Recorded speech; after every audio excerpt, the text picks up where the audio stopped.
Helo a chroeso I Blwyddyn 10, Uned 3.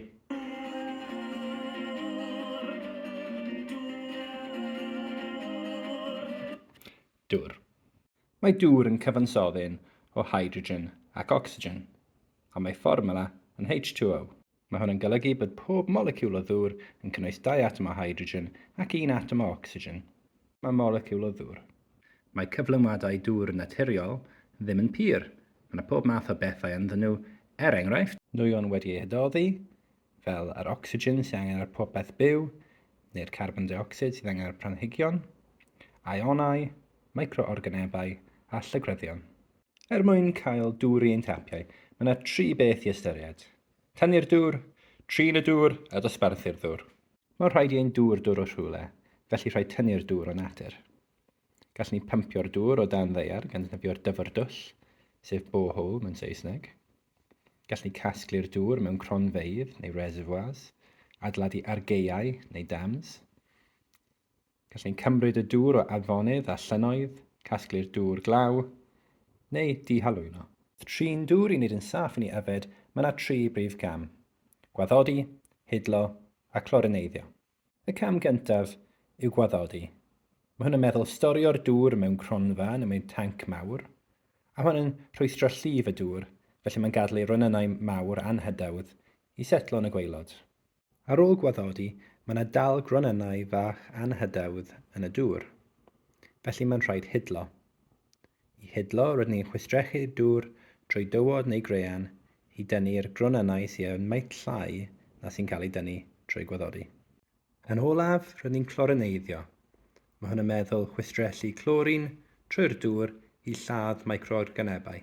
Yn olaf, mae'n rhaid dosbarthu'r dŵr, yn aml trwy pibellau. Mae'n rhaid I gyrraedd dau a ffermydd. Trwy cadwraeth, rydyn ni'n gallu gwneud yn siŵr bod digon o ddŵr I bawb. Mae'r galw am ddŵr ar draws y byd yn mynd I fyny, mewn rhan oherwydd cynnydd mewn poblogaeth.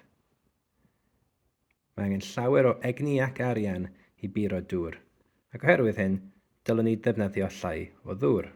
Dwi ddim yn mynd trwy restr hir o ffordd ni'n gallu lleihau ein defnydd o ddŵr, ond maen nhw'n gynnwys pethau fel cymryd cawodydd byrach, ail defnyddio dŵr I roi ar planhigion ar ôl golchi llestri, gwneud yn siŵr bod peiriannau golchi yn defnyddio llai o dŵr, ac yn y blaen, ac yn y blaen, ac yn y blaen.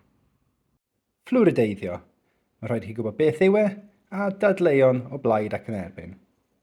Mae fflwrideiddio yn meddwl ychwanegu symiau bach o fflwrid I ddŵr I atal pydredd danedd. Teision fflwrideiddio yw, mae'n newid adeiledd yn aml plant fel ei bod yn gallu gwrthsefyll asid. Mae'n cynyddu cyfraf ailfoneiddio, felly mwy na'n mynd nôl mewn I danedd ac yn trwsio nhw. Mae'n lleihau gallu bacteria plac I ffurfio asid. Mae dadleuon yn erbyn fflwrideiddio yn cynnwys bod lefelau fflwrid uchel yn gallu achosi fflwrosis y ddanedd, sef smotiau gwyn ar arwyneb yr anaml. Mae lefelau uchel iawn yn gallu achosi canser y stumog ac anffrwyflondeb, ond dydyn ni ddim yn defnyddio lefelau uchel iawn mewn ddŵr. Mae pas dannedd yn cynnwys fflwrid yn barod, so mae pobl yn dweud beth ydy'r pwynt o adiofe i'r ddŵr. Mae tystiolaeth yn dangos mae adiofe dŵr dal yn lleihau achosion pydredd dannedd mewn plant, ond dydyn ni ddim yn siŵr pam. Mae yna pobl sy'n gwrthwynebu driniaeth feddygol dorfol, hynny yw rhoi pobl meddygaeth heb eu ganiatad. Dihalwyno. Dihalwyno yw'r proses o tynnu halen o ddŵr y môr. Nid oes gan pawb ffynonellau dŵr croew, felly mae'n defnyddiol I gallu troi dŵr môr mewn I dŵr croew.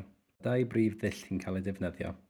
Dihalwyno thermol, sy'n debyg iawn I distyllu, ac osmosis gwrthdro. Fel unrhyw cwestiwn arall ar distyllu, mae yna 3 gair mae'n rhaid defnyddio: anweddu, cuddwyso a casglu. Mae'r dŵr yn anweddu gan gadael yr halen tu ôl, mae'n cuddwyso, ac mae'n cael ei gasglu. Os mae'r proses yn syml, pam nad oes pob gwlad yn gwneud e? Wel, mae'n cymryd llawer iawn o egni, ac oherwydd hyn mae'n drud, ac hefyd oherwydd hyn, mae'n cynhyrchu nwyon tŷ gwydr. Yr ail ffordd o dihalwyno yw osmosis gwrthdro.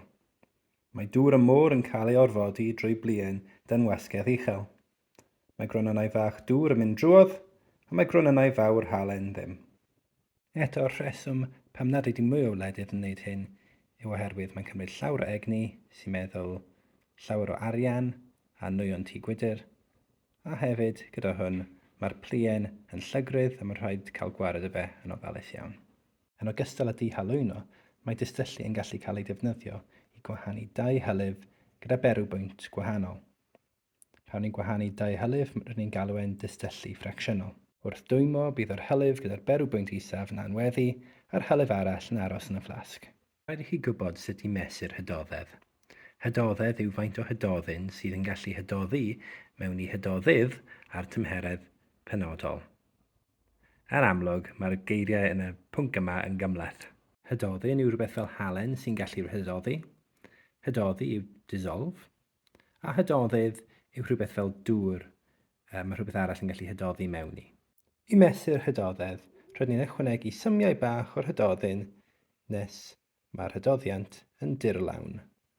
Mae hwnna'n meddwl llawn, does dim mwy yn gallu hydoddi. Nesaf, mae'n rhaid mesur mas disgyl anweddu gwag. Cam 3 yw hidlo'r hydoddiant mwyn cael gwared o unrhyw solid sydd heb hydoddi. Y pumed gam yw i gadw'r hydoddydd i anweddu fel bod dim ond yr hydoddyn ar ôl yn y basyn anweddu. Trwy pwyso popeth sydd ar ôl a tynnu mas greiddiol y ddisgl, gallwn ni gweithio mas faint o hydoddyn oedd yn yr hydoddiant. Os ni wedi dechrau gyda 100 gram neu 100 cm³ o hydoddydd, gallwn ni nawr gweithio mas yr hydoddedd mewn grams mewn pob 100 gram o hydoddydd. Oherwydd mae hydoddedd yn newid gyda tymheredd, ni'n gallu plotio hydoddedd dros ystod o tymereddau gwahanol. Gall cwestiwn gofyn, beth yw'r hydoddedd ar tymeredd penodol, fel 40 gradd Celsius? Trwy tynnu llinell lawn o 40 ac yna ar draws, rydyn ni'n gallu gweld bod y hydoddedd yn 60 gram mewn pob 100 gram o ddŵr. Os mae'r tymheredd yn gostwng o 40 gradd Celsius i 30 gradd Celsius, mae'r hydoddedd wedi gostwng o 60 i 50.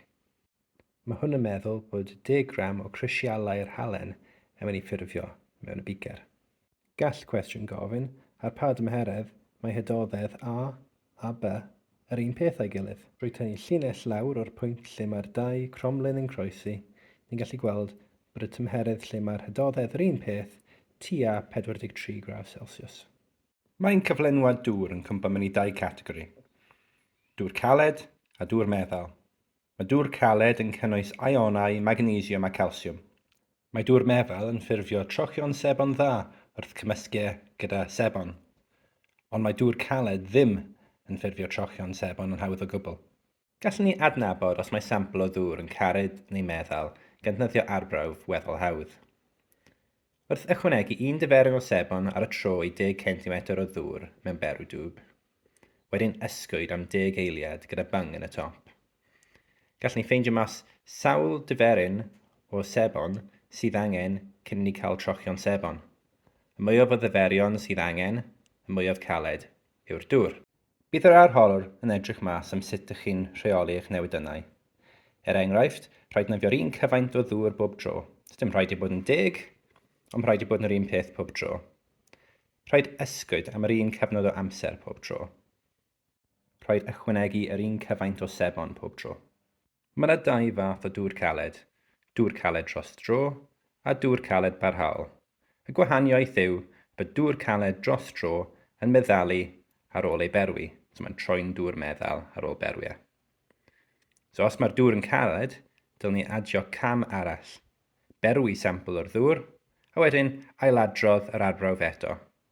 Mae dŵr caled dros dro yn meddalu, a mae dŵr caled parhaol yn aros yn galed. Mae dŵr caled parhaol yn cynnwys calsiwm sylfad, CaSO4. Mae hwn ddim yn dadlefennu wrth ei rysogi. Rhaid i chi gwybod bod mewn ardaloedd dŵr caled, mae'r dŵr wedi rhedeg dros creigiau sy'n cynnwys ionau calsiwm neu magnesiwm, enghraifft calchfaen ar ei ffordd i'r cronfa ddŵr. Mae'n rhaid i chi gallu cofio manteision ac anfanteision dŵr caled. Y manteision yw, mae'n well gan rai pobl y blas, mae'n cryfhau danedd ac esgyd yn plant, helpu leihau clefyd y galon, a mae'n well gan rhai bragwyr a phobyddion y blas mae'n rhoi i bara neu gwrw. Yr anfantais mwyaf amlwg o dŵr caled yw mae'n anodd ffurfio trochion sebon. Mae llysnafedd neu scum yn ffurfio yn lle. Dŵr caled dros dro hefyd yn ffurfio calchgen, sef limescale. Mae hwn yn ffurfio tu fewn i pethau fel cegellau ac mae'n arafu y proses o drosglwyddo gres. Mae calchgen hefyd yn blocio pibellau dŵr. Mae yna 3 ffordd o meddalu dŵr caled.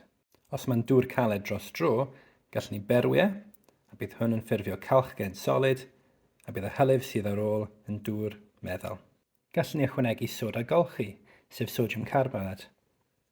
Mae hwn yn wych oherwydd mae'n rad, ond mae'r proses yn ffurfio calchgen a ni'n gwybod bod hwn yn gallu blocio pibellau. Yr opsiwn arall yw colofn cyfnewid ionau fel sydd mewn peiriant golchi llestri. Mae dŵr yn llifo drwy golofn cyfnewid ionau angyson. Mae'r ionau calsiwm a magnesiwm yn cael eu tynnu ohono. Manteision yw does dim angen newid y golofn yn aml iawn, ond yr anfantais yw mae'r colofn yn ddrud.